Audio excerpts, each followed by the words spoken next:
Olá, nós vamos falar hoje sobre crescimento. O crescimento não só do ponto de vista somático, né, como um todo, mas também o crescimento linear ou crescimento estatural. E os fatores envolvidos nesse crescimento, especificando o GH e o fator de crescimento IGF-1. Essa aula é muito interessante porque os déficits de crescimento são a segunda causa de procura no ambulatório ou nos consultórios de endocrinologia pediátrica. Só perde, então, para diabetes, né? É um tema bastante interessante. E o crescimento é um processo complexo que, influenciado por vários fatores genéticos, pela função endócrina, por fatores ambientais, nutrição, estresse, infecções crônicas, né? E a gente, então, vai abordar as fases do crescimento, os fatores que influenciam, e nos detalharmos sobre aspectos do GH e do GF1, como produção, transporte, efeitos e regulação, e conversar um pouco sobre as disfunções da secreção de GH e sua fisiopatologia, e também o uso, indicações e contraindicações do uso do GH. O crescimento, não é?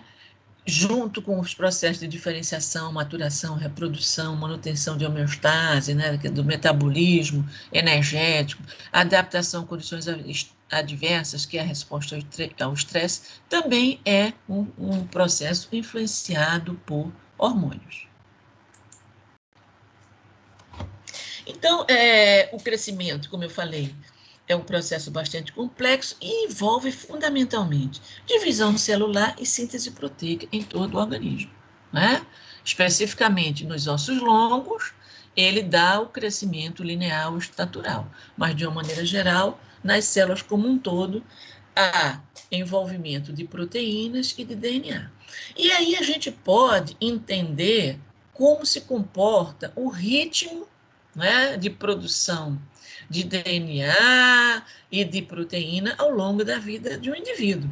Uma fase bem inicial, predominantemente intrauterina, né, a gente tem hiperplasia. O que vem a ser hiperplasia? Aumento do número de células, replicação. E essa fase está associada a um processo grande de diferenciação, de organogênese, para que os sistemas se tornem diferenciados, né, e possam atuar fisiologicamente, satisfatoriamente. Depois, então, o que a gente vê aqui nesse gráfico, né?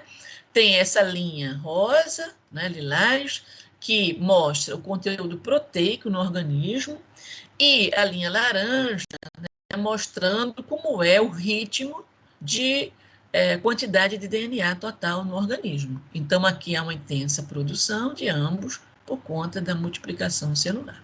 Depois entra numa fase onde o DNA total começa a ter uma diminuição no seu ritmo de produção. É o chamado período subcrítico, ainda existe diferenciação, mas surge, então, o processo de hipertrofia. Hipertrofia é o aumento de volume das células. Em seguida, essa hiperplasia se torna, não é, bem diminuída, uma constância aqui no conteúdo total do DNA e surge no cenário, e aí você vê essa curva ainda bem vertiginosa, a hipertrofia predominando. Em seguida, a gente tem um período de equilíbrio, né, que é a maturidade. Então, há um certo platô, não só na quantidade de proteína, mas também na quantidade de DNA.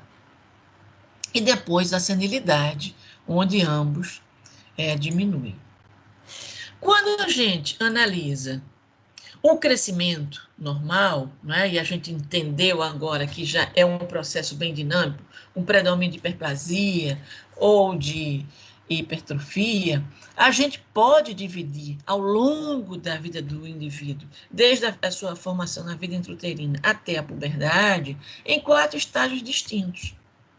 Um crescimento intrauterino durante a lactância, que é a primeira infância, né, que vai do nascimento aos 2 anos de vida, a segunda infância, ou infância propriamente dita, que vai dos 2 anos até o início da puberdade, e a puberdade já caracterizada. Então, a gente olhando a variação de DNA nesse período, né, que é um período mais rico em crescimento, a gente tem 4 tecidos aqui que são bem emblemáticos, né? O tecido nervoso, o cérebro, com o seu crescimento vertiginoso na vida fetal, depois, ao final da vida fetal, início, né, da vida pós-natal, há um certo declínio. Durante o primeiro ano de vida, e ainda é bastante importante a proliferação e a variação de DNA. Esse é um dado importante, por quê? Porque qualquer eventual alteração durante a gestação em algum fator hormônio que tenha prejudicado o desenvolvimento cerebral, você pode atuar aí nesse momento, como, por exemplo, a ação de hormônios tiroidianos, né? Então, você pode agir aqui nesse momento, sem grandes prejuízos, sem grandes sequelas. Já no segundo ano em diante, há bastante sequelas quando você tenta resgatar ou resolver esses problemas anteriores. O músculo, o tecido esquelético, né? O tecido ósseo, ele tem um padrão parecido com o cerebral, só que se prolonga um pouco mais. Então, a proliferação e a maturação do esqueleto, né, vai até a segunda infância, tem um declínio, depois ele atinge um platô, mas não para. Há uma maturação, há um desenvolvimento, surgem novos núcleos de ossificação, sem dúvida, né? E depois, na puberdade, tem um novo boom, né? Um crescimento linear bastante importante. O músculo, o tecido muscular, obedece ao mesmo padrão do tecido ósseo, né? Do esqueleto. De maneira bem peculiar, eu gostaria de fazer comentários sobre o tecido adiposo, né? O que a gente vê aqui? A primeira infância é uma fase de proliferação intensa do tecido adiposo. Então, cuidado com essa fase, né? Quando é dado um aporte calórico muito grande à criança, ela pode ter um risco de se tornar um adulto obeso, né? Até mesmo uma criança obesa, porque aqui é uma intensa fase de proliferação. O mesmo acontece durante a puberdade. Então, nos homens, essas duas fases são fases de intensa proliferação. Nas mulheres, surge um terceiro momento, que é a gestação. E a gente vai ver o porquê na aula do sistema reprodutor. Então, o crescimento intrauterino, não é? Tem peculiaridades, tem características que a gente vai ver agora. Ele surge a partir do momento que houve a fertilização do óvulo e o aparecimento do zigoto. Há um processo de diferenciação de cerca de 200 tipos de células, muito interessante, né? E um aumento da área de superfície corporal de 6 vezes 10 a 6. E um aumento de peso de 6 vezes 10 a 12. Então, é um processo, né, muito rico aqui de proliferação. E esse crescimento fetal é dependente de quê? De O2 e de nutrientes vindos da placenta, orquestrados por fatores de crescimento, que são regulados por hormônios, como a gente já viu ali nos slides iniciais. É claro que fatores genéticos também influenciam, como já foi dito, e eles predominam, né, no início da gestação. Já o ambiente materno, seja a viabilidade placentária, né, uma placenta com uma boa vascularização e um bom aporte de nutrientes ao feto, isso impacta mais nas fases tardias da gestação, ou seja, na fase do terceiro crescimento, no terceiro trimestre da gestação. Se a gente olhar esse gráfico que mostra o crescimento em centímetros, de acordo com a idade do indivíduo, que vai desde o início, né, desde a fertilização do óvulo, até 2 anos, né, vida pré-natal e primeira infância, o que a gente vê?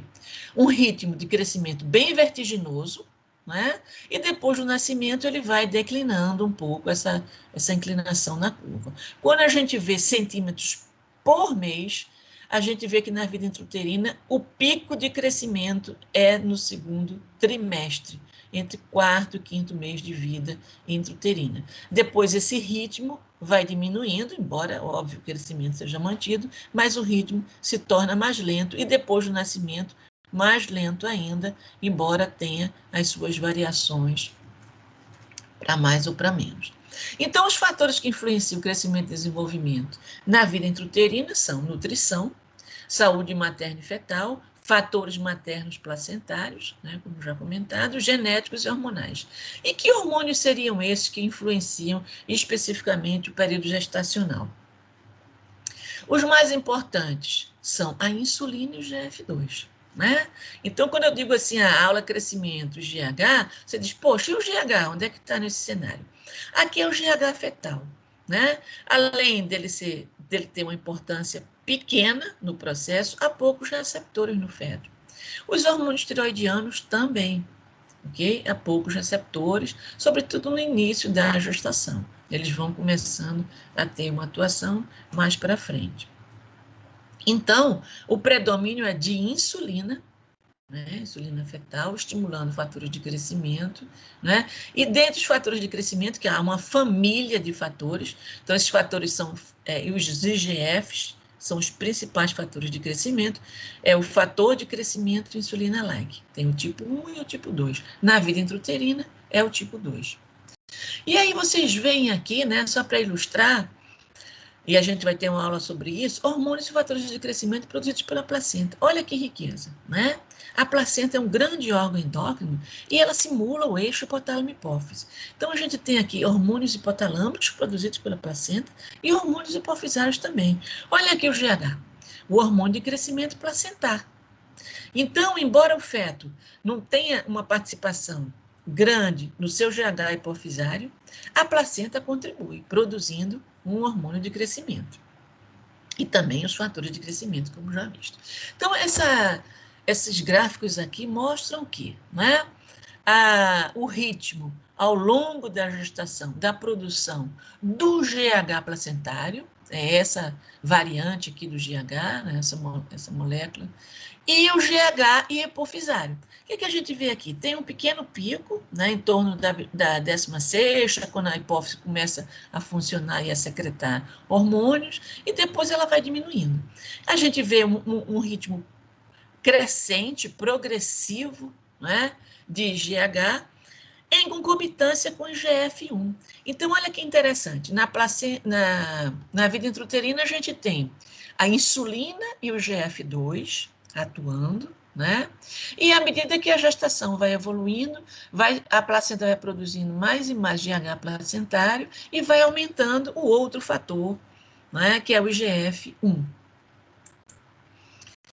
Então, está aqui mostrando justamente esse gráfico, não é?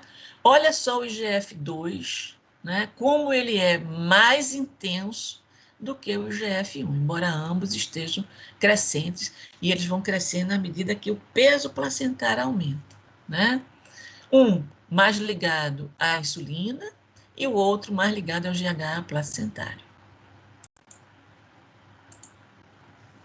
E como é que se dá, então, esse crescimento na vida pós-natal? A criança nasceu, que hormônios vão influenciar?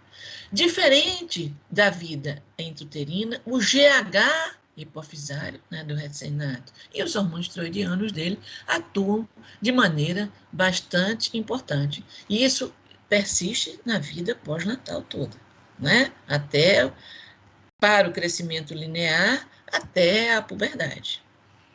Na primeira infância, a gente também tem a nutrição como fator importante. Olha o ritmo de crescimento aqui. No primeiro ano, altíssimo, 18 a 25. No segundo ano, um pouco menor. E na segunda infância? Na segunda infância, também GH, IGF-1 e hormônios tiroidianos, mas o que caracteriza a segunda infância é uma lentificação no ritmo de crescimento. 5 a 8 centímetros por ano, uma média mais ou menos de 6 centímetros, né? Esse é um momento que as famílias começam a ficar um pouco ansiosas e às vezes, e muitas vezes, né, levam a criança à consulta no pediatra dizendo, meu filho não está crescendo, está muito lento, eu fico medindo ele na parede, e a coisa é muito pequena, muito lenta, e é assim mesmo, né? Você só pode avaliar trimestralmente, no máximo, ou de preferência a cada 6 meses. E durante a puberdade, né? No início da puberdade, há um boom de crescimento, como já vimos, às custas muito dos hormônios esteroides gonadais que surgem no cenário, porque o GH e os hormônios esteroidianos já estavam presentes na infância inteira. E aí o ritmo de crescimento aumenta, né? 10 ou mais centímetros por ano, dependendo do sexo. Há um aspecto interessante em relação ao crescimento que eu gostaria de comentar com vocês, né? Que é o crescimento compensatório. É um crescimento somático, mas em determinadas situações muito específicas. Ou quando o tecido tem um processo de renovação, né, garantindo a sua manutenção, ou quando necessário para a sua regeneração. Ok? Isso é especialmente interessante quando você tem, por exemplo, retirada de algum órgão, de um pedaço de um órgão. Então, retirada de um rim, nefrectomia. O outro rim sofre um processo de crescimento compensatório, né? Se torna, como a gente chama, um rim vicariante. A mesma coisa para o pulmão. Então, isso é um crescimento num momento especial, né? Numa situação especial, ou em tecidos especiais. Né? Alguns tecidos que têm uma renovação constante, como os tecidos epiteliais em geral, e aí o fator de crescimento da epiderme é importante, né? Fatores angiogênicos também são importantes nesse processo. Então, o crescimento compensatório tanto se aplica aos tecidos que têm um processo normal de renovação ou nos processos de regeneração de algum tecido por perda ou dano. E os fatores que influenciam, então, o crescimento pós-natal, né? Os hormônios. Vários hormônios, esses aqui a gente vai estudar cada um especificamente mais à frente, e a gente vai se dedicar hoje ao GH e o IGF-1. Então, o GH, também chamado somatotrofina, né? É o hormônio mais importante para o crescimento normal, e ele influencia a estatura humana final em cerca de 30% do potencial genético. Então, sem GH, o indivíduo fica 30% mais baixo do que ele poderia estar. O GH, então, é produzido pela célula somatotrófica, que constitui 1/3 do total da hipófise, né? Bastante importante. É um hormônio polipeptídico, ok? Com 191 aminoácidos. Quando secretado, ele é armazenado em vesículas, e quando há um estímulo, ele é secretado por exocitose, então, na corrente sanguínea. Como é o seu padrão secretório, né, nas 24 horas? Como ele é um hormônio dependente, não é, do hipotálamo, através do hormônio liberador, o GRH ou GHRH. Quando há um pico de secreção do GHRH, você tem um pico de secreção do GH. O inverso acontece com a somatostatina. Para você ter um pico de GH, a somatostatina tem que estar bastante inibida, porque a somatostatina é o inibidor do GH. Então, voltando aqui ao padrão secretório, é o que a gente chama padrão ultradiano. Vários picos dentro de 24 horas. Né? Ele, se você observar aqui, né, tem o GH cronologicamente determinado, são vários picos. Esses picos são importantes porque para um crescimento normal é necessário amplitude e uma frequência de pulsos. Caso contrário, a criança começa a lentificar o seu ritmo de crescimento. Quando a gente olha esse perfil, né, meninos e meninas, as meninas às vezes têm um pico mais intensos, né, por conta de estrogênio, mas isso não significa um ritmo de crescimento maior, não. O que eu queria mostrar mesmo nesse slide é o perfil dos picos de secreção durante o processo de envelhecimento, tanto na mulher quanto no homem. Então, vocês veem um achatamento dos picos, não só em amplitude, né, mas também uma diminuição na frequência. É a senilidade chegando aí. Então, a gente vê o perfil de secreção do GH durante toda a vida do indivíduo.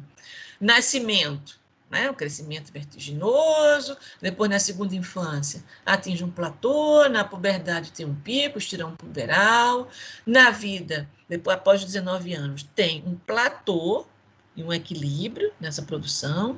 Depois, na maturidade, ele vai diminuindo devagar, e na senilidade, né, na velhice, então, ele está em níveis baixos, é o que a gente chama de somatopausa. É um processo fisiológico. E que fatores, então, influenciam, né, a produção de GH? Como a gente já viu, o hipotálamo é fundamental nesse processo, os neurônios peptidérgicos do núcleo arqueado produzem o GHRH, que é o hormônio liberador, como a gente já viu, e a somatostatina, que é inibidor do GH. Okay? Existe outro hormônio, a grelina, né, que é produzido também no eixo hipotálamo-hipófise, mas também é produzido no nível do estômago. Ok? Então, quando o indivíduo está em jejum, né, está com o estômago vazio, a grelina é liberada. E ela vai ao nível da hipófise estimular o GH. A grelina também, vocês vão ver em outra aula, vai interferir no centro de fome e saciedade, no controle da ingestão de alimentos. Bom, esse GH, então, cai na corrente sanguínea, né? Vai ao fígado, seu órgão-alvo bastante importante, além dos ossos, e produz o fator de crescimento IGF-1. Então, o grande estimulador de IGF-1 é o GH. Esse IGF-1, quando está na corrente sanguínea, ele pode ir até a hipófise, né, por um feedback de alça curta e promover uma inibição do GH. Ou por um feedback de alça longa, inibir o GH. Como? Ele vai até o hipotálamo e estimula a somatostatina, que é o hormônio inibidor. Então, o IGF-1, por um feedback de alça longa, inibe o GH, estimulando o seu inibidor. Além disso, existem outros fatores, né, ao nível do sistema nervoso e também perifericamente, que atuam modulando a secreção de GH. As fases do sono interferem na secreção de GH, a fase em que você tem picos de secreção, então você diz, a criança tem que dormir muitas horas para liberar o GH e assim por diante. O estresse, tanto físico quanto psicológico, também estimula o GH e idem o exercício. Há neurotransmissores, né, que influenciam e modulam isso aí. O beta-adrenérgico é inibidor, o alfa-adrenérgico é estimulador, o dopaminérgico, quando está em dose fisiológica, é estimulador, mas em dose suprafisiológica, sobretudo quando existem agonistas dopaminérgicos usados farmacologicamente, eles inibem o GH. E perifericamente, a gente tem o teor de aminoácidos estimulando e a glicose inibindo. Então, aqui esse gráfico mostra o efeito, né, da administração de GHRH, é esse primeiro gráfico aqui, triangularzinho. Então, vocês veem que menos de 30 minutos, cerca de 20 minutos, já tem secreção de GH. A grelina, quando você infunde, um pouco mais, né, 30 e poucos minutos, já tem o pico de secreção de GH, e quando você adiciona os dois, há um efeito sinérgico, ok? Ambos trabalhando para a secreção de GH. Como esses hormônios atuam no somatotrofo? O GHRH aumentando a MP cíclico, proteína quinase A, aumentando o cálcio. O diacilglicerol, a grelina, aumentando o diacilglicerol, inositol fosfato, proteína quinase C, ativando o cálcio. Esse cálcio vai ser importante para quê? Para exocitose das vesículas secretórias, liberando, então, o GH. Por outro lado, a somatostatina, que é inibidor do MP ciclo, ele vai promover uma inibição desse processo aqui todo. Que fatores, então, interferem na secreção de GH? A gente tem um conjunto de fatores. Fatores fisiológicos, como eu expliquei, o sono, exercício, estresse, né? Uma situação pós-prandial, aminoácidos altos, aí quando é mais tardio a hipoglicemia estimula o GH e a hiperglicemia diminui e também os ácidos graxos. Fatores farmacológicos, uma série de fatores, como eu falei, agonista adrenérgico, porque é estimulador. É importante para quê? Para você fazer teste de secreção de GH. Dá uma suspeita que o GH está muito baixo. Como o GH é secretado em picos, né, o que a gente vê? Há uma variabilidade, então você não pode fazer uma coleta de sangue na criança e dizer, ou mesmo no adulto, né, quando há suspeita de déficit, isso aqui está alto, está baixo, exclui isso, aquilo outro. Tem uma grande chance de erro. Então, o ideal é que você faça teste de estímulos. E esse conhecimento fisiológico que a gente tem ajuda na investigação de distúrbios da secreção de GH. Eu gostaria de mencionar situações patológicas, né, onde também há alteração na secreção de GH. Depressão de proteínas e desnutrição, a AIDS, anorexia nervosa e também os pirogênios, né, nos quadros infecciosos importantes. Agora, eles aumentam o GH. Aí você vai me dizer, como que uma desnutrição vai aumentar o GH? Porque esses fatores, eles vão atuar mais, né, sobre o IGF-1. Ok? Então, nesse caso, o GH está aumentado. Por quê? Porque o IGF-1 faz feedback negativo. Quando ele está diminuído, o GH, então, pode ser liberado livremente. Já a obesidade e as disfunções tiroidianas são inibidoras do GH. Aqui são vias neurais que também envolvidas na secreção de GH. Olha só, o estresse psicológico, como eu comentei, né, o sistema límbico atuando aqui sobre o núcleo arqueado, as fases do sono idem, o exercício intenso também, né, durante o dia, se a criança faz bastante exercício, né, natação, futebol, etc., também estimula, bem como, né, no meio da noite, a liberação do GH. Bom, o GH, então, foi produzido, cai na corrente sanguínea, e daí? Como é que ele chega à sua célula-alvo? Ele chega ligado a uma proteína transportadora. Então, o GH circula no sangue ligado a uma proteína carreadora, que chama GHBP. Não é? O P de proteína e o B de binding, de ligação. Então, proteína ligadora de GH. Muito interessante é que essa proteína, que é uma carreadora, uma transportadora de GH, ela é o domínio extracelular do receptor. Então, olha que interessante. A própria proteína transportadora orienta, né, o GH quando ele por ela ter afinidade, óbvio, e se ligar a esse receptor transmembrana na célula-alvo.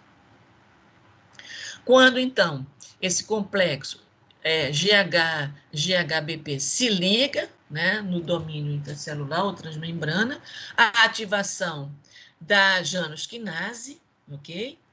E você tem uma série de fosforilações, né, de substâncias intracelulares. Quando é ativada a STAT, você tem produção de GF1. Quando tem a via de MAP-quinase, proliferação celular, não é? A via de PI3-quinase, atuação sobre o metabolismo, porque o GH não é só crescimento, ele também atua sobre o metabolismo. A via ERK, alterações de citoesqueleto, né? Então, assim, o GH tem alterações produzindo IGF-1, tem sobre proliferação e sobre metabolismo. Um aspecto interessante é que a própria célula-alvo tem a capacidade de degradar o GH, ok? Como é que ela faz isso? Por uma internalização, uma endocitose, que é mediada pela própria proteína, né, receptora. Isso é um processo que a gente chama de down regulation, né? Bom, o GH, então, caiu na corrente sanguínea e ele vai principalmente ao fígado, produzir o principal fator de crescimento, que é o GF1. Vários fatores, tanto positivos, nutrição, insulina, hormônio tiroidiano, testosterona, atuam estimulando a produção de GF1, como você também tem inibição. Olha que é citocina, né, nos processos inflamatórios. E genes, claro, estimulando ou inibindo, isso sempre está presente. Então, por ação do GH, a produção do IGF-1. O IGF-1, então, cai na corrente sanguínea e ele vai circular como? Ligado à proteína carreadora. Então, existe uma família de proteínas carreadoras também no IGF-1. É IGF-BPs. Né? A mais importante é a 3, por quê? Porque tem mais afinidade pelo IGF-1, que é o mais importante fator de crescimento. E essa proteína carreadora é produzida pelo fígado também por estímulo do GH. Então, o GH não só produz o GF, fator de crescimento, mas também as proteínas carreadoras. A GFBP3, se liga ao GF, para consolidar esse complexo aqui, tem uma subunidade chamada subunidade ácido lábio. Então, isso aqui dá mais estabilidade e ele circula na corrente sanguínea. É claro que para o IGF-1 se ligar ao seu receptor na célula-alvo, tem que haver um processo de proteólise aqui. E ele, na forma livre, então, se liga à célula-alvo, obviamente, genes sendo determinados, fatores, citocinas, inflamatórias, etc.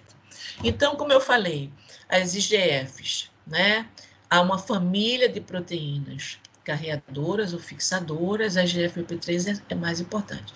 Vocês podiam me perguntar, nossa, quanto detalhe, né? Está aparecendo na aula de bioquímica ou de biocel, falando só de molécula. Não, a GFP3 é importantíssima, por quê? Porque ela é mais estável do que o GF1, né? E você pode quantificar no sangue. Então, quando você suspeita que uma criança tem um déficit de GH, né, e aquele GH com aquela oscilação nos picos, e você tem dificuldade para fazer um teste dinâmico, você pode pedir uma dosagem de GFP3. Se ela está baixa, certamente o GF1 também está baixo, alguma coisa aconteceu ou no GH ou a nível hepático, e aí você, então, pode investigar a partir do GFPP3, ok? O IGF circulante, né? Cerca de 97% do IGF que está no plasma é produzido pelo fígado por ação do GH. Como é que é o perfil do IGF ao longo da vida do indivíduo? Idêntico ao do GH. Tem o seu boom aqui, olha só, 10 na puberdade, 10 a 19 anos, e depois vai só caindo. O IGF, ele é um hormônio, né? É um fator de crescimento importante, ele é um fator anabólico, né? E com o evoluir dos anos, esse anabolismo vai diminuindo. E como é seu mecanismo de ação?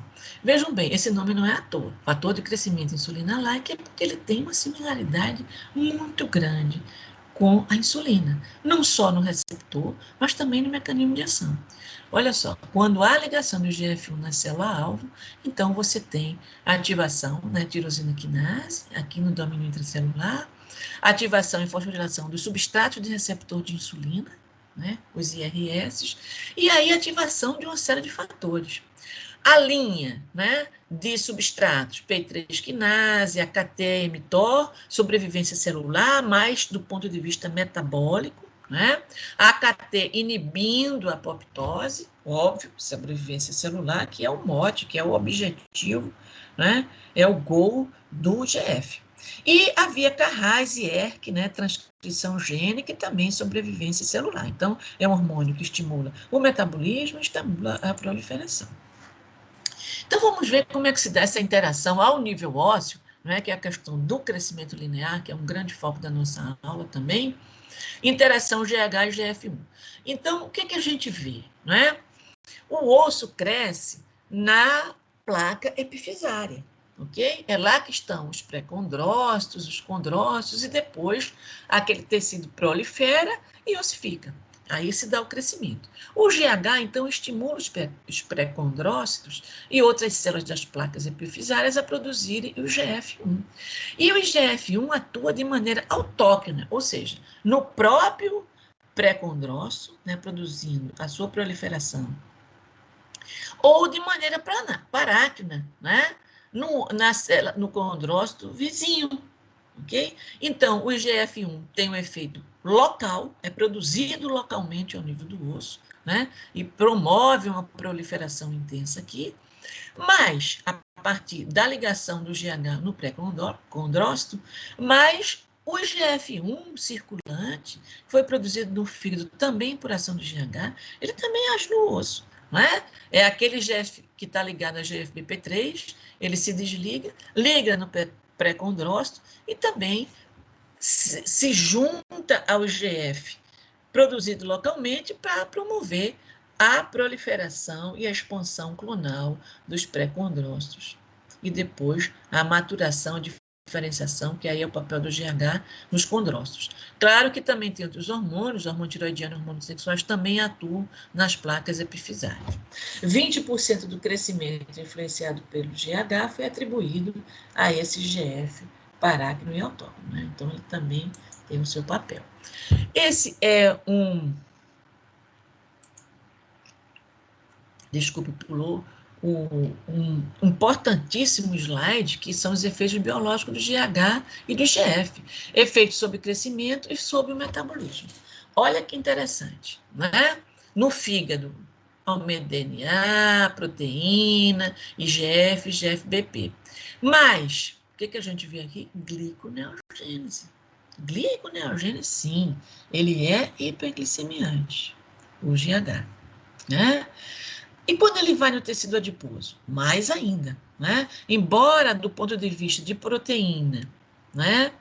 E de cis-DNA e replicação, ele tenha um perfil anabólico, do ponto de vista de ação no tecido adiposo, né, e sobre o metabolismo glicídico, ele é catabólico. Ele promove diminuição da captação de glicose, aumento da lipólise, né, e isso promove mais ainda, por ação da presença dos ácidos graxos, resistência insulínica. E é por isso que essa captação de glicose está diminuída. Não só no tecido adiposo, mas também no músculo, ambos dependentes de insulina. Então, o GH é antagônico à insulina, né? em relação ao metabolismo glicídico, ou menos em relação ao metabolismo proteico, que ele é sinérgico, ok? Não só o metabolismo glicídico, mas o metabolismo lipídico também.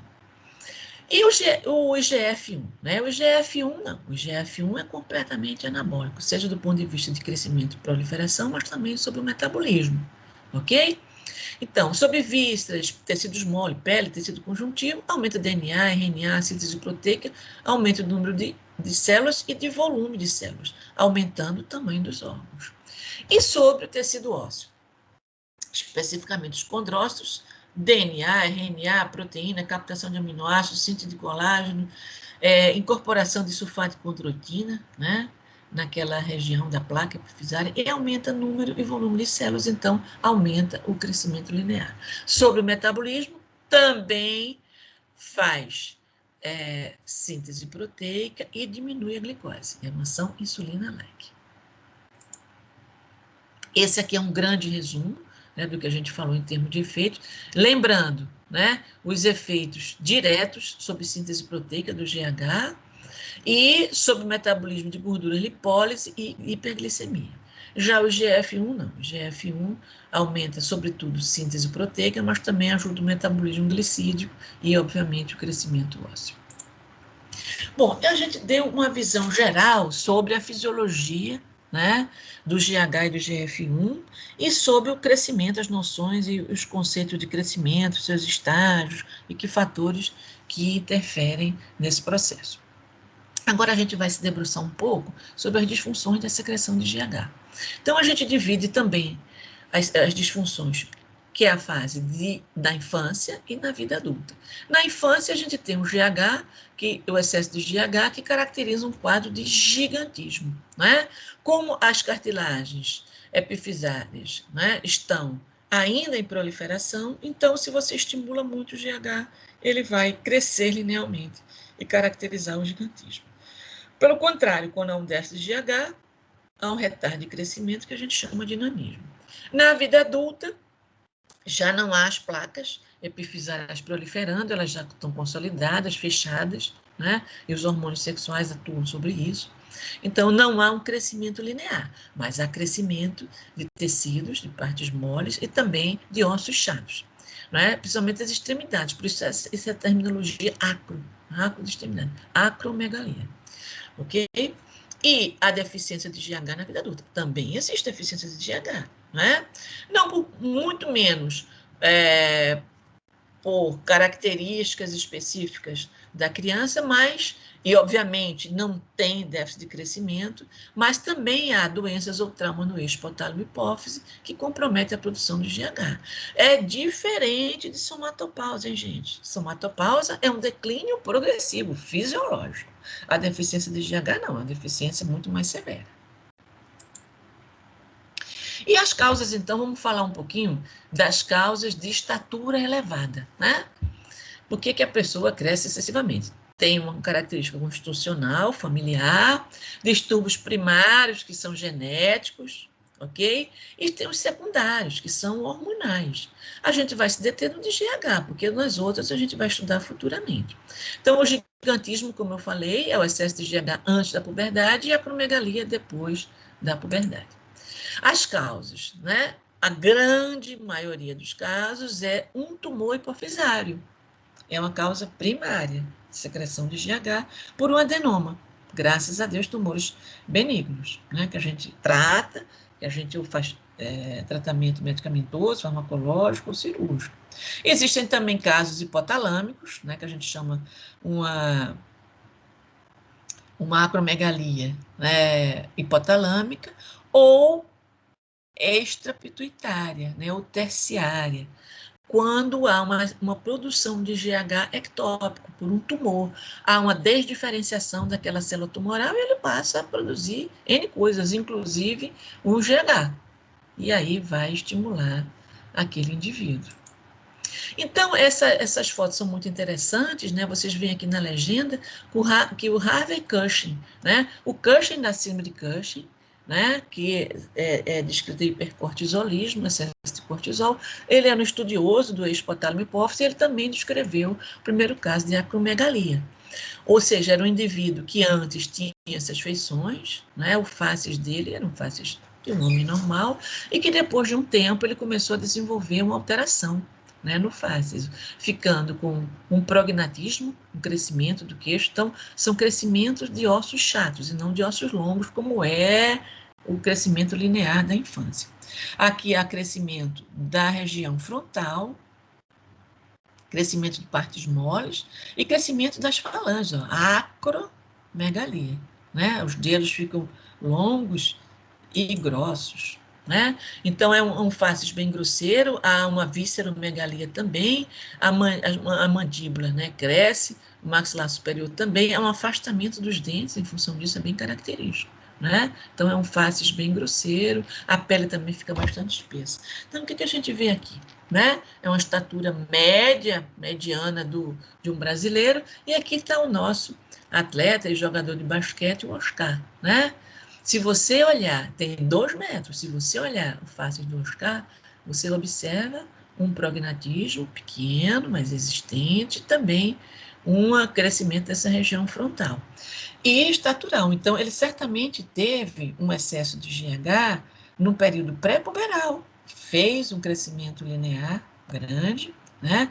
Mas isso também perdurou, provavelmente depois da puberdade, porque ele também cresceu, né, osso chato. Esses perfis aqui, né, de um crescimento muito intenso, 2,5 metros, a gente praticamente não vê, porque os diagnósticos são mais precoces. E qual o comprometimento sistêmico, né? Como é que é a fisiopatologia da acromegalia? Olha só, as alterações ósseas, como eu já expliquei, crescimento do osso periosteal, dos ossos chatos, alterações cardiovasculares, hipertensão, cardiomegalia, miocardiopatia, doença isquêmica. Essa hipertensão é secundária a uma estimulação pelo GH do sistema renina-angiotensina-aldosterona, crescimento de cardiomiose, remodelação cardíaca, né? A resistência insulínica presente, né? Por conta da lipólise e resultando em ácidos graxos, resistência insulínica. A gente tem lesão e vasculopatia, né? A apneia do sono, olha só que interessante, né? Contribuindo para a hipertensão, por conta de compressão de tecidos moles na cabeça e pescoço, hepatomegalia, bócio, né? Resistência insulínica e diabetes, acontece no acromegálico, né? E, eventualmente, se essa acromegalia, né, perdurar muitos anos sem tratamento, como a proliferação tecidual é muito grande, podem surgir carcinomas. A abordagem terapêutica são os análogos de somatostatina, né? E quando isso não resolve, ou agonista dopaminérgico, a bromocriptina, como eu falei, em alta dose, ele é inibidor, ou cirurgia, hipofisectomia ou radioterapia, né? Geralmente, essas 2 primeiras situações, quando o adenoma é benigno, resolve. Aqui a técnica de cirurgia, né, transesfenoidal, não sei se a Gilberto mostrou isso para vocês, entra pelo osso esfenoide, não precisa abrir o crânio, né, rompe aqui o assoalho da célula túca e faz uma curetagem do tumor. Aqui são os análogos da somatostatina, essa é a somatostatina endógena, e os seus análogos, tem essa estrutura aqui similar. Quando você administra um paciente, essa é a curva em azul, né, em torno de 21 dias, 28 dias, já começa a ter um declínio significativo, até antes mesmo, 14 dias aqui, há um declínio significativo do GH. Né? E quando você vai ver, o GH está menor que 2,5, graças a Deus, bem controlado, idem o IGF-1. Em relação ao retardo de crescimento, agora é o contrário. Existem também patologias no eixo, né, GH e GF1, ou fora do eixo. No eixo GH e GF1, a gente tem as deficiências de GH, sejam elas de causa hipotalâmica ou hipofisárias, e as causas periféricas. Você pode ter uma mutação no receptor do GH, que é o chamado nanismo de Laron. O Laron era um médico endócrino que descreveu esse nanismo. Ele tem uma característica genética, às vezes familiar, né? E nessa mutação, além de você não ter o GF1, você também não tem as proteínas, né, sinalizadoras intracelulares, não tem o ALS, não tem o GFBP3, assim por diante. Ou você também pode ter uma normalidade na produção do GF1, aí é um problema mais hepático, de desnutrição, ou no seu receptor, né? Então, algumas patologias que estão fora do eixo GH e IGF-1 influenciam aqui o IGF-1, ok? A produção do IGF-1. Malnutrição, doenças crônicas, como doença renal crônica, diabetes, doença pulmonar obstrutiva crônica, doença celíaca, doenças endócrinas, ok? Podem interferir nesses processos aqui. E a gente tem também doenças fora do eixo que alteram o crescimento, as osteocondrodisplasias, anormalidades cromossômicas, quando a criança, né, tem baixa estatura e baixo peso, que é pequeno para a idade gestacional, isso acontece na vida intrauterina, às vezes insuficiência placentária, então fatores maternos e placentários são importantes, sim. E aqui a gente coloca, né, a baixa estatura idiopática. Idiopática é quando a gente não descobre uma causa evidente, não tem alteração de GH, não tem alteração de GF, né, mas a criança está sempre abaixo do perfil genético dela. E aí é uma polêmica, se trata ou não trata, tem que avaliar custo e efetividade aí nessa história.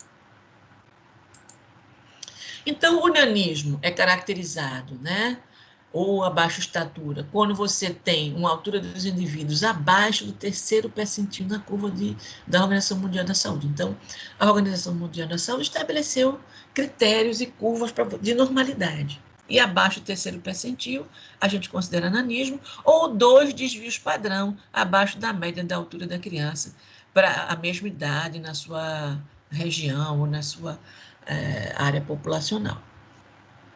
Aqui é o nanismo de Laron, mostrando deficiência no receptor de GH, a família inteira, esse é um indivíduo normal.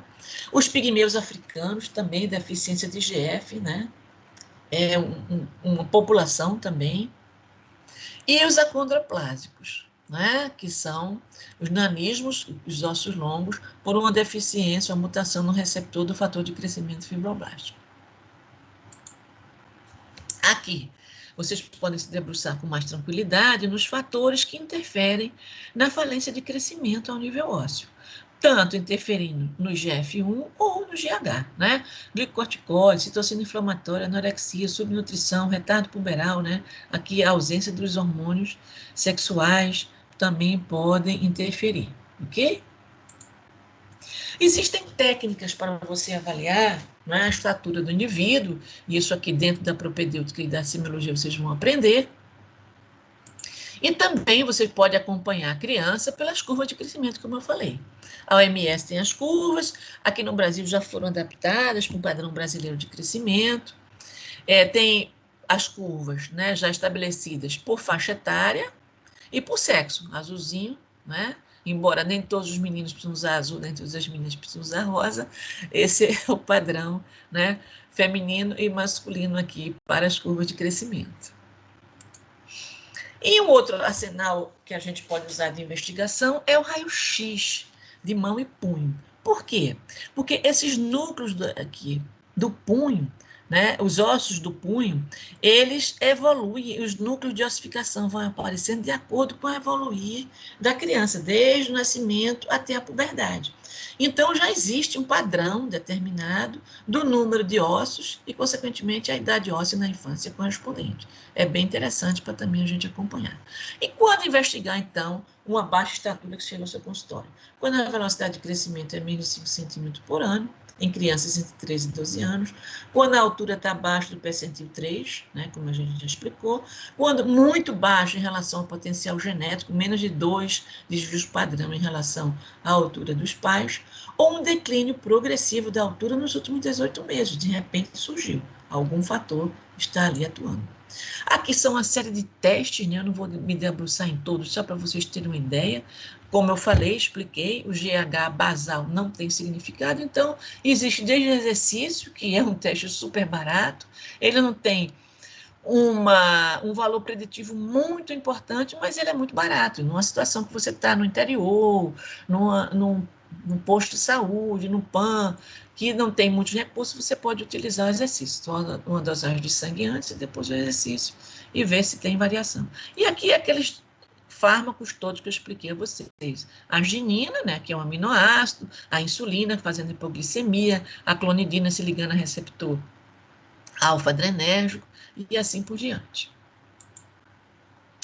Aqui é uma curva de crescimento, né? Uma situação que é interessante da gente observar, né? Então, essa curva aqui é a curva de estatura e a de baixo é a curva de peso. Então, ambas fazem parte da propedêutica de avaliação de um déficit estatural. Então, vocês veem que a criança aqui começou bem, estava bem no meio da curva, né? E depois, quando chegou em torno dos 4 anos, ela começou a diminuir o seu ritmo de crescimento, né? Chegando a ficar abaixo do último percentil, do terceiro percentil. Merece uma investigação importante. Em relação ao peso, não era tão significativo, ela se manteve na curva, até um pouquinho, né? Olha que interessante, né? Houve uma diminuição do crescimento, mas houve um aumento de peso, né? Provavelmente uma diminuição de GH aqui, e isso fez com que acontecesse uma diminuição de lipólise. Interessante. E o que foi feito nessa criança? Instituído o tratamento com GH recombinante, né? E o que a gente observou? Uma ascensão no ritmo de crescimento, né? Claro que declinou aqui um pouquinho, coincidindo com a puberdade, mas pelo menos ela entrou nos percentis, né? Ficou no segundo percentil em relação à média, a mediana aqui. Isso é um tratamento de sucesso. O tratamento se torna de maior sucesso quanto mais longe da puberdade estiver, porque aí você dá uma chance para o potencial de crescimento, né, se perpetuar por mais tempo. As características do déficit de crescimento, déficit de GH em adultos. Existe sim. O indivíduo, claro, não altera o seu crescimento, porque já fechou as cartilagens há muito tempo, não tem alteração nesse sentido, mas tem aumento da gordura corporal e redução da massa muscular, agregado à diminuição de força muscular e da capacidade do exercício. Há um aumento do colesterol sérico, né? Porque deixa de ter aquele efeito de triglicerídeos também, deixa de ter aquele efeito lipolítico, e há um maior risco cardiovascular. Então, esse indivíduo merece uma atenção. Às vezes ele está deprimido, tem distúrbios emocionais em função dessas alterações.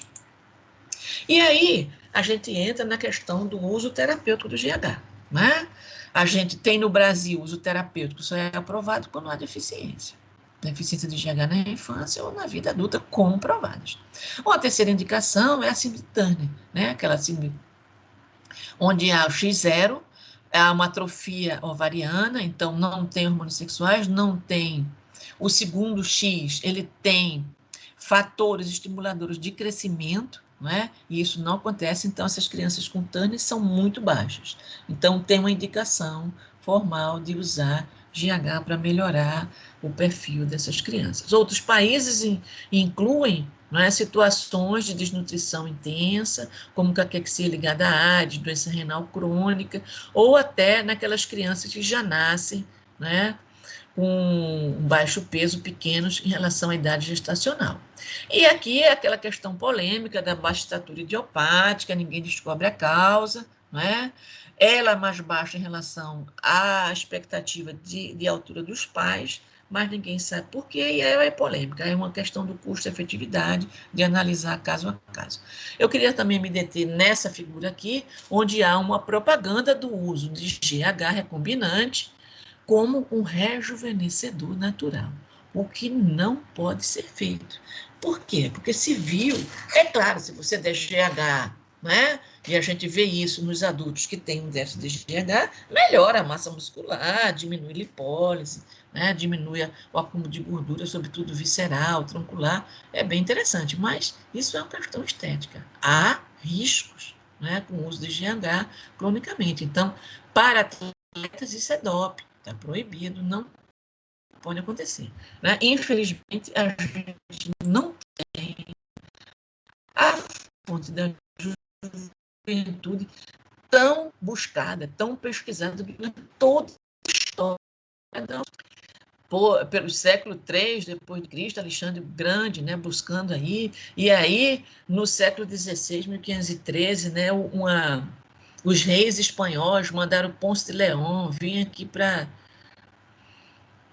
o hemisfério sul, ele aportou na Flórida, nos Estados Unidos, mas depois descobriu o Caribe, claro, quem não quer ficar no Caribe e achar que aquilo ali é o seu Shangri-La, né? Ele ficou em Porto Rico.